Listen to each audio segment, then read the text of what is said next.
Um, Today we'll be having our first speaker, the person of Dr. Kelechi. We'll be having our first speaker, the person of Dr. Kelechi.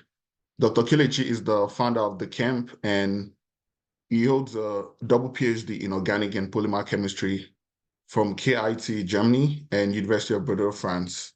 He runs the camp, a registered NGO, and he provides mentorship for coaching towards securing graduate scholarship and other relevant career growth. And he currently works as a research scientist at Procter& Gamble. So today we have the privilege of having him speak to us about the importance of mentorship in the early stages of bioscience career. So I'd like us to welcome Dr. Kelechi. Hello guys, can you hear me? Yes, sir, we can hear you, sir. I think I have a problem with my video, but perhaps it's going to come off and on. Right. Good. So first let me start by saying thank you for your kind invitation.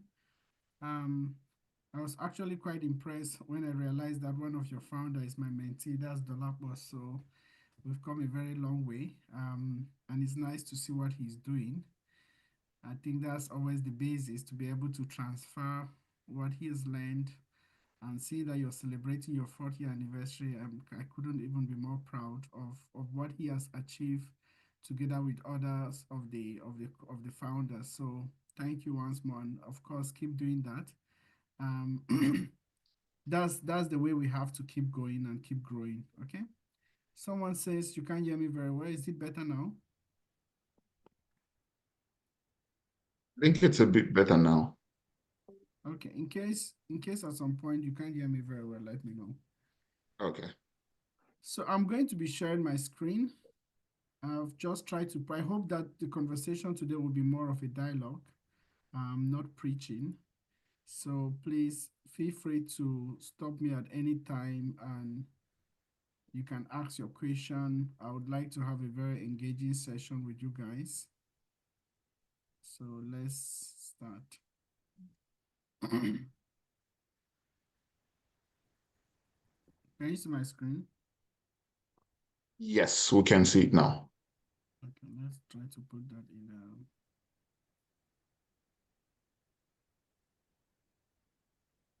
full screen. Okay. So I've been asked to talk about the importance of mentorship in early stages of a bioscience career. Like I said, I hope this is going to be an engaging session. You have quite a good number of people with experiences. So I'm also sure mine will not be like a standalone, right? I hope that we are going to be able to share and co-learn to get together in this session. So I'm a big fan of being very clear on why. Um, Before we get to anything, we need to first spend some time to understand why.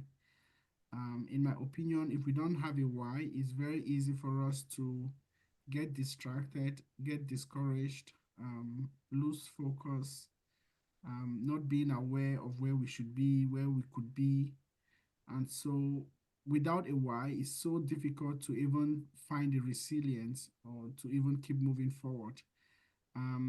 Sometimes we just see ourselves doing things because other people are doing it, without really asking ourselves if we are going to the same place with these people. Imagine you are traveling, and you get to a park, you want to go by bus, you are headed to Lagos, but you know very well that you could go to a park where they are loading more than just Lagos, right? If you just follow the crowd, there's a high probability that you could end up in a different destination.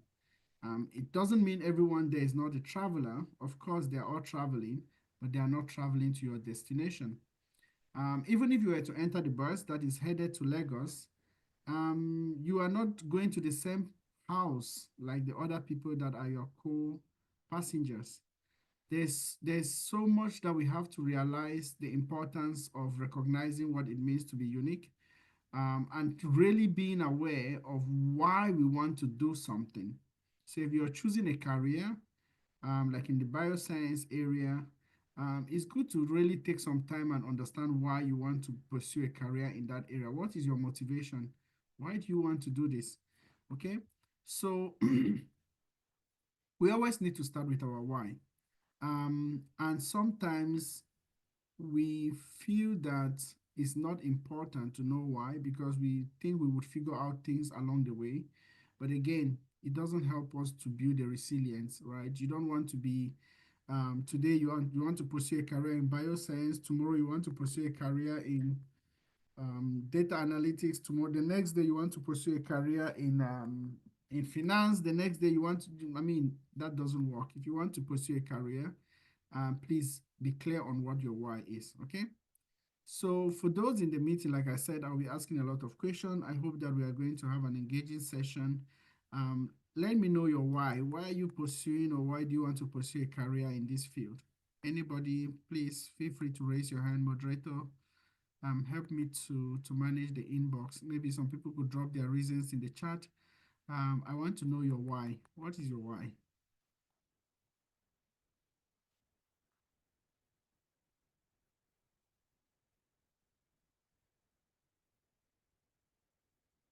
I'm waiting. I can't see your chat. So in case somebody is dropping something in the chat, I will not be able to see it. Yeah, I'm looking at the chat right now. So I can go first. So for me, I would say it's ties back to the idea of making life better for people. And that can either pivot in the sense of like medicine, and it can also pivot in the sense of like biotech, making people's life better generally. So that's just my why for me. Okay, your why is making life better for people. Okay, who else wants to go next? Okay, I see someone in the chat box. Moinat says she would like to make significant contribution to the neurogenerative research. She would like to make what? Significant contributions to neurogenerative research. Okay, who else? What is your why?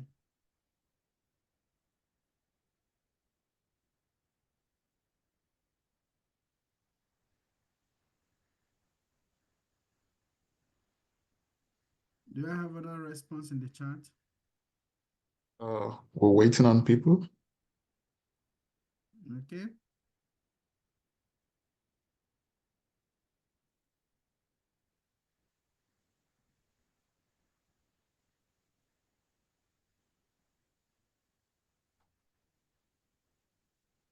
Okay, we have a contribution from Martin. I would like to contribute to understand the medicinal nature of medicinal natural product application, especially those used in traditional medicine. okay, Chioma says she would like to tap into the entrepreneurial opportunities in bioscience. okay, Shakir, he would love to improve informed dosing decisions for pregnant and breastfeeding mothers to help and inspire others as well. okay. So, any example of people that don't have a why yet or haven't thought about a why at the moment? Could you also indicate in the chat? If you have never thought about a why, could you also indicate in the chat?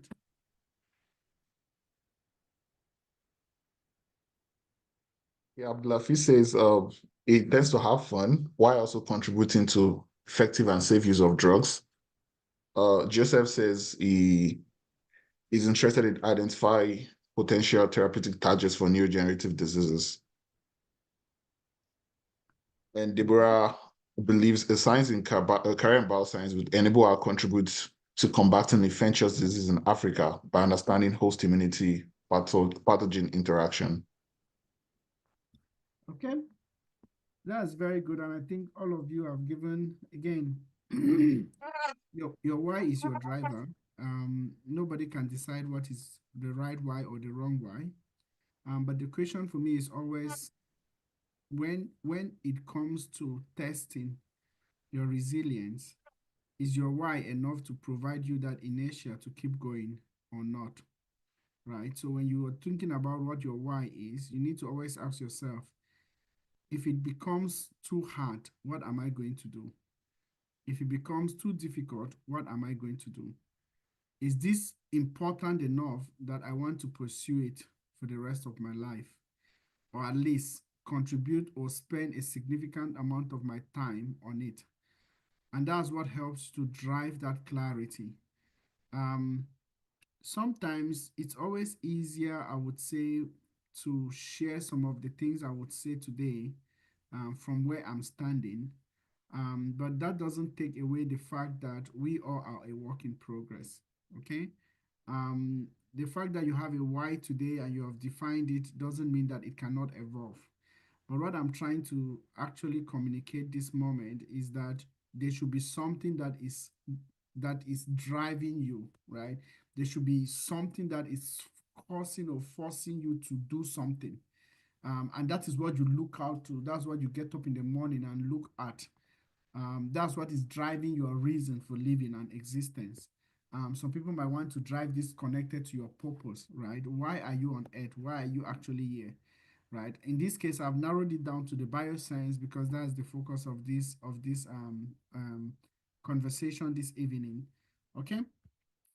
So now that we have talked about why, I think you've gotten a bit about my background. I always like starting my presentations again, trying to provide my journey. And I always say that most times this journey, it's only this way because I can write about it as something that happened after, right? What I mean in essence is I did not figure out my life every step of the way in that presence. So it's just like you are telling someone a story of something that has happened in the past. It might, if you are not careful in the way you narrate that story, it might come out like, oh, from the time that you were born, you already knew what you wanted to do, you already figured it out, you already knew bam, bam, bam, bam, bam, and now you're here. But we all know that that's not how life is. And in my case, it was even not the same, right? It was completely being unaware of many things and then getting myself and really trying to figure out what I'm going to do along the way. Which brings us again back to the focus of this call this evening, the importance of mentorship, right? How important that someone that is ahead is providing you guidance along the way. That is so, so important. That is so, it can truly, truly make a difference. That there is someone that has gone before you that is providing you guidance on what you should do or what you could do, right? Using their experience as a way to let you know what they had done in the past so that you can figure out for yourself how to approach it differently, right? So I did my first degree in Nigeria, industrial chemistry, graduated in 2011, served, as you can see there, in 2012. And I started applying to scholarships much earlier. Now, I started in my fourth year, and the only reason I started even thinking about scholarship is that my older brother was a scholar at that point, right? He had gotten his scholarship when I was in my fourth year, and he was demonstrating to me what is possible, right? So I was not just thinking about, oh, I'm going to graduate. I knew I wanted to go to grad school abroad, but then there's an example of someone that has happened in his life, and that made a lot of difference. He's definitely my mentor. When I was much younger, the fact that he got 9 A's in his WAEC was something I looked forward. I said, this is possible. Someone has done it. I can look forward to what is possible because I have an example, right? When I went to university in Futo, I was looking out for people that he was mentoring when he was the senior in school. And I could see, like, try to understand from them, how was he living? What was his life like? Because it was a good example. So the point here is mentorship for me came at a very early age. And in my opinion, it truly, truly made a lot of difference, right? The fact that I could apply to scholarship that early was because my older brother had gotten a scholarship. He could provide me those guidance. He has demonstrated what is possible, right? So I started applying much earlier, applied for 3 years before getting the scholarship in 2013. Then with that scholarship, I did a double master's in Germany and France. And after that, I got a scholarship also for my PhD, completed that in 2019. Since then, started working in Procter& and Gamble. Now, the point of this conversation again today is more on what we have done in the side of the camp. So I founded the camp in 2019, about a month before joining P&G. And I feel like this has been a tremendous difference, right, in the lives of so many people. I've given you the example of Dolapo, and you can see like how much effort he has put together with the other founders to be able to have this organization running, right? That's the power of mentorship. That's what he could see as an example. Then he could also translate that into what is happening today. The book you are seeing here, Till We All Win, Dolapo played a very critical role in how this book looks like, right? He's actually the designer of this cover. I mean, for me, writing this book was a way to also communicate what that my philosophy of Till We All Win means. What does it mean to have to build a community that believes in in a community win? What does it mean to build a community that believes that they win by enabling others to win, right? And I know I was also talking to one of the organizers. Happy to share the link that you should get this book. I strongly recommend you guys to get the book as part of your community if you want to co-share the reading, etc. But it's something that would help you again to connect some of those, in my opinion, key points of what is needed to build the mindset that helps you to be part of such a community that you are and being able to create value for that community. Okay? So mentorship, if we think about the word itself and look at the definition, right, it says is the guidance provided by a mentor, especially an experienced person in a company or educational institution, right? Um, you look at that, you see that it has to do with guidance. Of course, this one could pick an example that is experienced person in a company, but it could be experienced person in something else. What I've also found that is perhaps worth mentioning here is some people feel that they need only one mentor, right? I have a mentor, I don't need another mentor. No, you can have mentors on different aspects, right? I'm not experienced on everything, right? I have my own mentors. I have mentors for career. I have mentors for um, um, um, um, volunteering. I have a mentor. So you can have a mentor for different needs, right? And it's someone that normally you are looking up to, right? Someone whose life is inspiring you. So if you say you are in the field, in this particular field, in the bioscience, you want to pursue a career in this area, you are looking for mentors that are already in that area that could help tell you, provide you information, guidance on what you should be doing now. They know that if you start early as an undergraduate to start preparing for certain trainings, you become more competitive when you graduate. So the fact that information alone, there are people, some of my mentees come to me, and they are looking for something that I just know the person they should talk to, right? That level of connection, that level of information, like you can basically, with the help of a mentor, leap over many obstacles, right? It could just be like, talk to this person, and that makes all the difference. You could spend years trying to get that same contact, right? So it's about guidance, right? It's about guidance, in my opinion. But that guidance needs to be seeked. Like you need to seek for that guidance with a clear understanding of what it means to you, so that you do not also what abuse that privilege or abuse. For me, I always see mentorship as a relationship. It's not a relationship that the mentee takes, but it's a relationship that both of them should benefit. A mentorship should build both people, right? As a mentee, it doesn't mean you don't have what you can offer. Oh, because he's the one giving me guidance, there's nothing else I can do. No, you have to spend the time to understand how you can be of value to your mentor. Okay. So, like I said, it's a relationship. It has to be a relationship. And that relationship, you could be learning something more in that area of your focus, but also be able to create value for your mentor, right? I have mentees that I know that I look up to help me manage a lot of things, right? And that makes a lot of difference because they are valuable.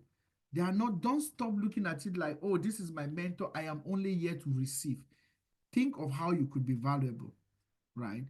Um, if you look at this full definition, you see mentorship involves an experienced person known as a mentor, guiding and supporting a less experienced person, referred to as a mentee, in their personal and professional development. Mentorship aims to bridge the gap between academic learning and real-world skills by setting specific goals and fostering growth. So guidance, enabling you to do what? To grow, to foster growth, to grow faster, because they can give you information and links and opportunities, or create opportunities that you would have otherwise not even known that it exists in that field that you are trying to pursue, right? And one of or a couple of key traits for mentors will be they are knowledgeable, they are supportive, trustworthy, patient, good listener, empathetic, communicative, inspirational. It has to be someone that inspires you, that you want to be your mentor. A lot of people have come to me and they say, please, I want to be your mentee. I want to be your mentor. I've said, well, it's not that straightforward, right? For me, it's a lot of time and effort to do this. So how can you demonstrate to me that you are worthy of my time? Right? You don't really need to have somebody talking to you every day, every week for them to be your mentor. You can also have mentors based on books, right? There's someone that inspires you. Have you read their book? Have they written any materials online? You go and read those things. You go and you start getting involved with their. Do they have a profile online? You follow them online. You get involved to really get the best, because the fact that they are sharing their nuggets on LinkedIn, whatever platform they are using, those are things that you can actually learn from, right? So you will not say, well, they have not replied to my message on my DM. I'm not able to learn from them.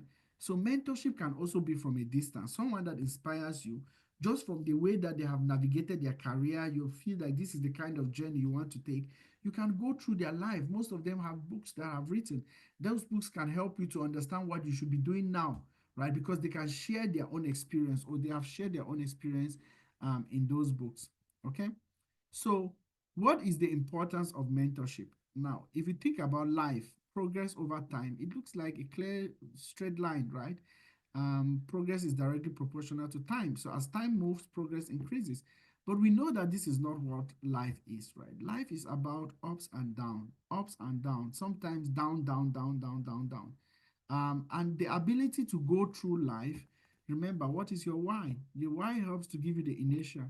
Who is helping you to navigate through this journey? The power of the place of your mentor, right? You are going down, but you have someone that says, I can see your potential.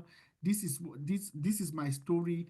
I think most times when we share our story, we do not spend enough time to really talk about how difficult it was, what were our down times. You do not go online most times and see people talk about their failures. You only see their oh, I am happy to announce that I have won this. Have you seen people come to say, I'm happy to announce that I failed, I did not pass my professional exam, I did not. No, because those things are not the ones that people want to hear or they want to see. But in reality, our growth is in failure. The time where you are able to grow is when something did not go as planned. Then you can think about it differently.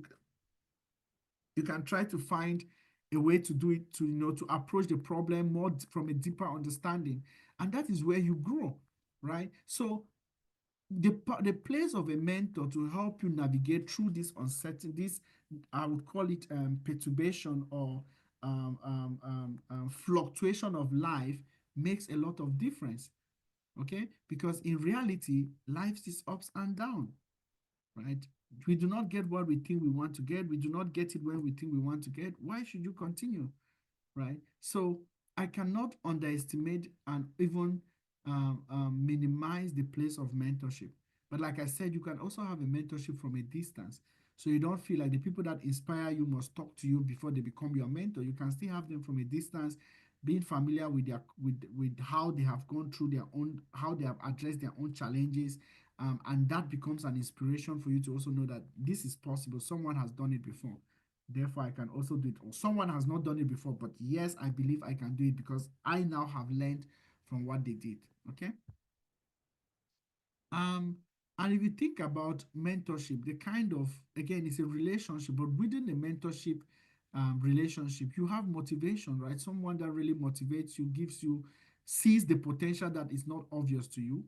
Advice, is very interested in your success and can provide you with direction. They can also coach you, support you, help you set your goal, right?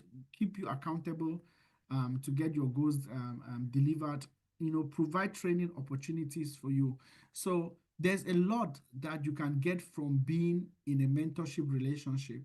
And at the same time, like I said, it's important for you to always see yourself as someone that is bringing value to that relationship, right? Not just being the one that comes with a paper and pen and just take notes, but someone that can really anticipate what could be the need of your mentor and try to provide them that value. Okay.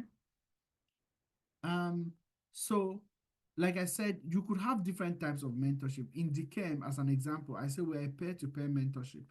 I do not believe that one person is a mentor, one person is a mentee. I believe that we are all mentees, we are all mentors. And each person has this opportunity to create value. And it is the value that you bring into that relationship. You become someone that enables others, right? And that is how we build such a very strong network and a very strong community, because everyone is put on their toes to be better, to be a better version of themselves, to keep being a work in progress, to keep inching forward. And in doing that, they become valuable, and that value is what they now bring in that relationship that we have as part of this community, right? You could also have, like I mentioned, distance or e-learning mentorship. That's the one I explained.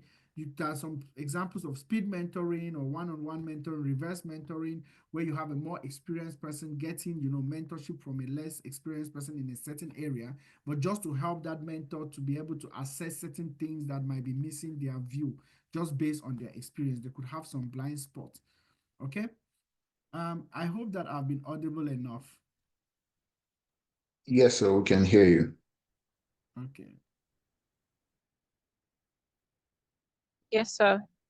All right, good.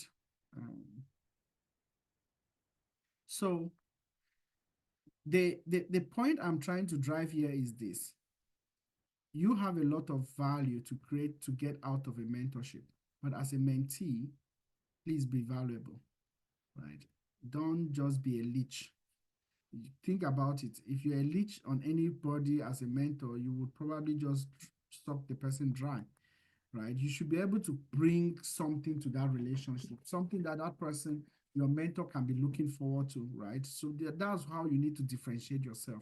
You need to push yourself to be better, to know enough, not just to come and prove to your mentor that you know something, but anticipate what their need could be. Where could you be of value to them, right? Is there something that they are doing today that if you had been doing it for them, they could use that time to do other things because they are spending that time for you, right? They're interested in your growth. So how do you take the responsibility of making sure that you bring value to that relationship? Okay. So an example, like I said, DKEM is for me a very good example of what it looks like to have a mentorship platform. And within DKEM, I always, from the beginning, almost from the beginning, I was very clear that DKEM is not a scholarship platform, right? It's not a scholarship group where people come and get information to get scholarship. There are many scholarship groups, and it was very clear to me that this is not what we want to build. Right? I was not interested in building a place where people come and get scholarship and leave, and then new people come get scholarship and leave. That's not what I was looking for.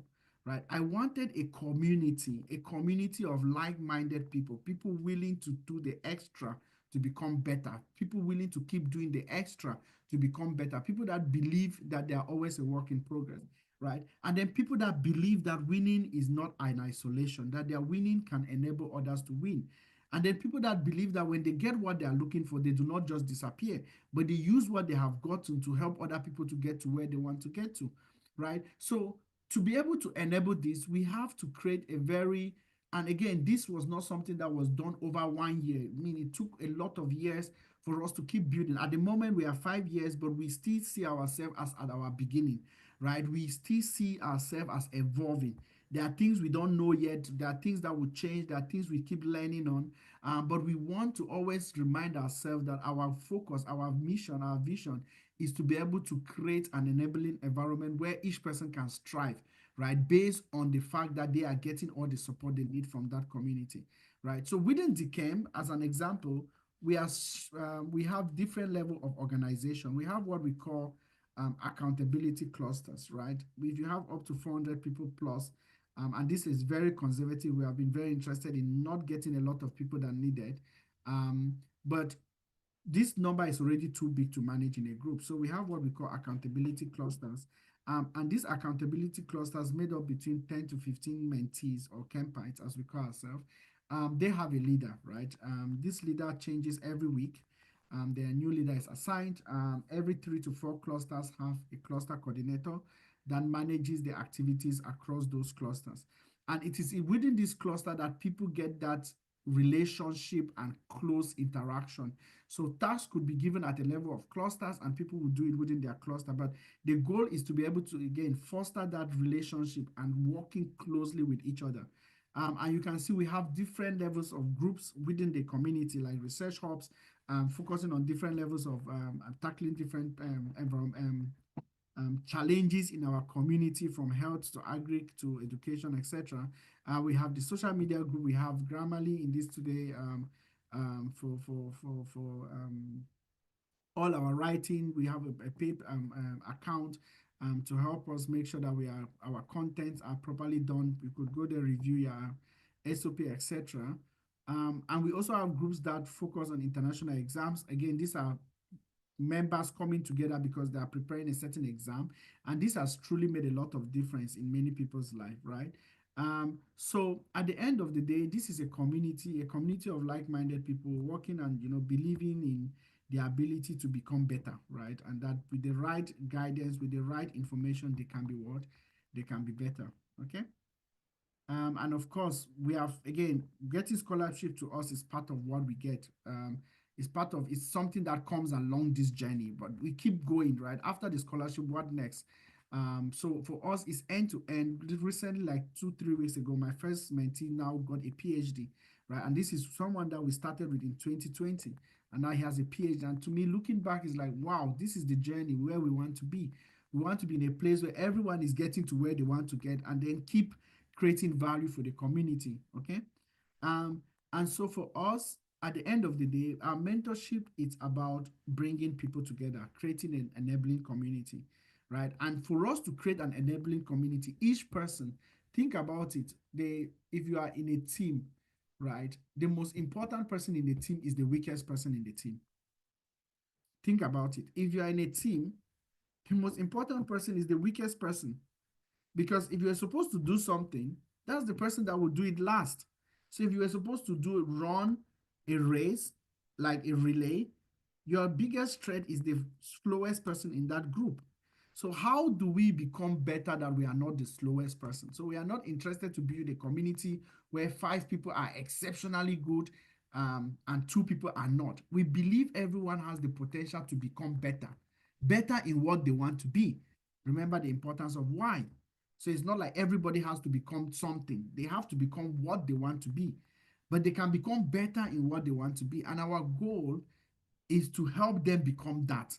We believe by becoming that, they bring the diversity and the different ways of doing things that we need in such a community. So we do not want everyone to become one thing. We want everyone to become their thing, right? And in becoming that their thing, they can be able to do or bring that value as part of the community. So we kind of encourage people to keep growing, keep learning, right? We believe in process over results. We believe that it is the process that does what's better the results. So we believe failure enables success.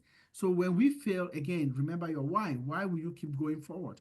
If you have been applying for scholarships many years and you are not getting it, what is going to make you to keep going forward? If your why is not clearly defined, you probably give up, right? If your why was trying to get scholarship like everyone else is getting it, you probably give up. So being in such a community, thinking about mentorship from this, I would call it broad perspective, has helped us to be clear, right? Where do we want to be till we all win?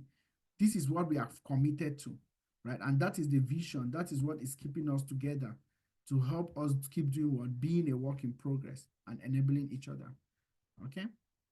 So we can keep in touch for sure. You have my LinkedIn handle there. For those interested in the Till We All Win book, you can get it directly from Roving Heights Bookshop in Lagos. I think they're also in Abuja. They can also deliver across Nigeria. But depending on where you are located, we have some copies with my mentees across the country. So we could also make some arrangement to have the book shipped to different places. For those that are not in Nigeria, you can also get the book directly on Amazon. Depending on your country, you can directly type the name of the title with the name of the book title with my name, and you should be able to see it on Amazon. Okay. So, like I said, I'm happy to take your input, feedback, contributions, and questions. Thank you very much. Awesome, awesome, awesome. Thank you very much, sir. Thank you very much, sir. So, so we have gotten to ask questions. I was going through the chat earlier. There was a question. So, would you like me to read the question out? Yes, please go ahead. Oh, I okay. think Yes. you also unmute if they want to ask the Okay. question. Okay. Perfect. So everyone can unmute if they want to, and you can also leave your questions in the chat box, and I would go through the chat box. So thank you very much again. I've been able to pick up a few things. First is the importance of why, having a reason why you decide you need a mentor. So there was a question in the chat box. Someone asked about how does the speed mentorship work? So I think that was on one of the slides. So if you could probably like touch a bit more on it to give clarity. Um, so speed mentorship, if I understood it correctly, or the way that I see it is, you might go to an event where people are assigned almost instantly, like what is your interest, and you have people that are in that area of similar interest, and you just, or at least let's not say to an event, let's put it this way, it's basically a kind of mentorship that is set to achieve a certain goal within a very short time, right? Almost like speed dating. Like you think of speed dating, you go to a place, you are given 5 minutes to talk with someone, and then you move to someone else. And then at the end, you might find what is your interest, somebody that you could be interested in to continue further dating. If I think about it from a mentorship point of view, it could be really like very short time, whether it's 1 minute, it's 5 minutes, 1 hour, 1 week, 2 weeks, really designed to achieve a certain goal, right? And sometimes you have like almost like a body that is helping to organize that. Let's put it that way, or facilitate or manage that you are going to be accounting to help understand that somebody needs to get a certain guidance over a short period of time. Then, but you always have like this facilitator, right, that is helping to do that. So that could really be a designed example of speed mentoring. Okay, okay. Thank you very much, sir, for the clarification. So, would anyone have other questions? You can raise your hand and unmute and ask the questions. And you can also leave them in the chat box too.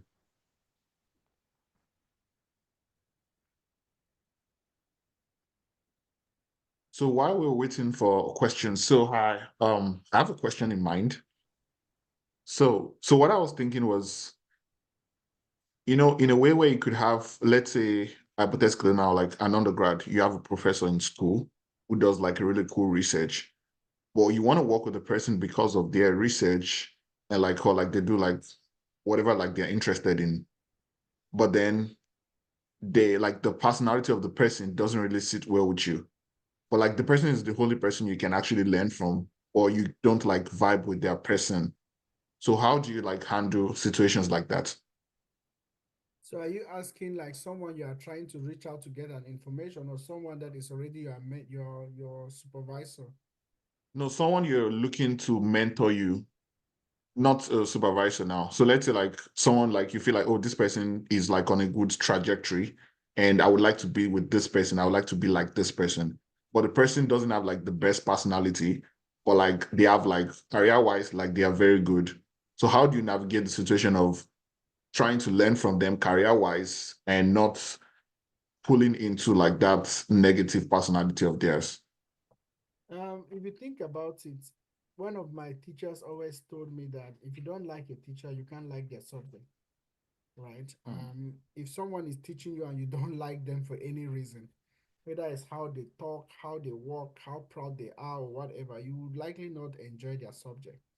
So for me, if if someone is inspiring you, it's, in fact, I would not even advise you to look at someone from a point of picking what seems to be interested to you and then ignoring the others.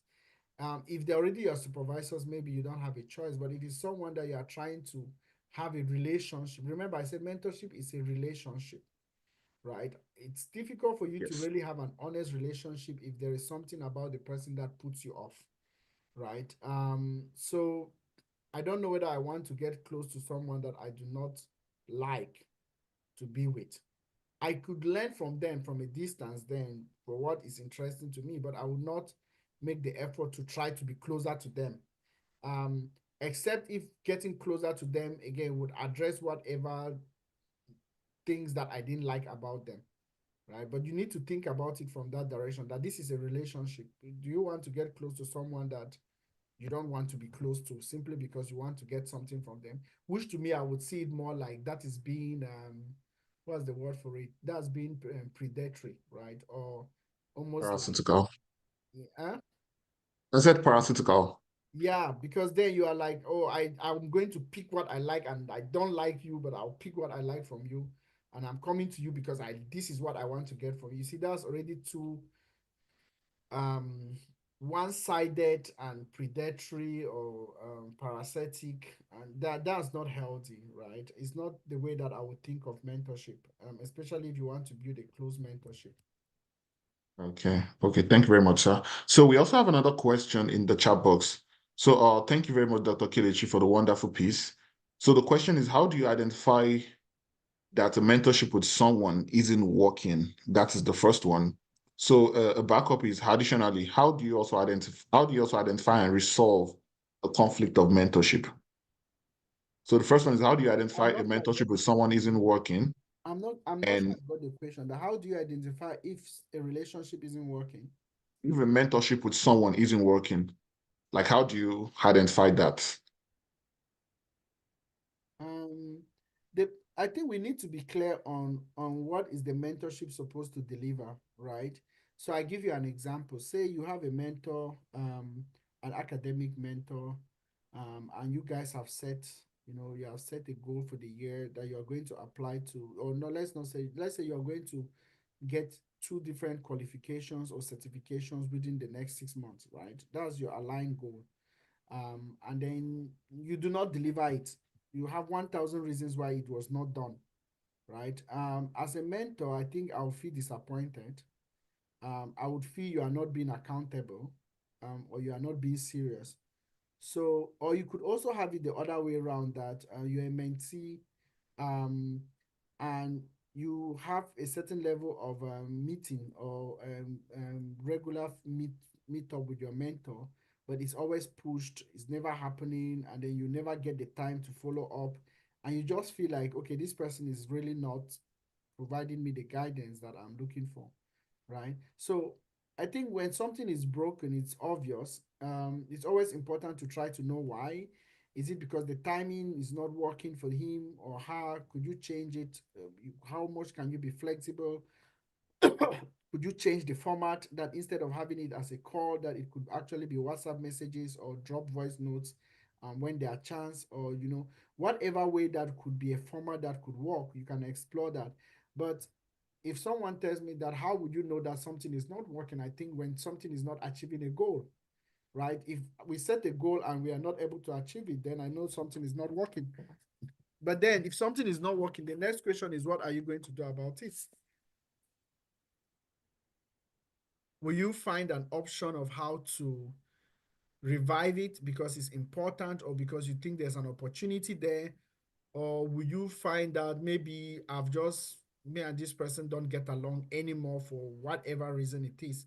And then you decide that this is not something for you to continue to put your effort on, right? Awesome, awesome. Thank you very much. Thank you very much, sir.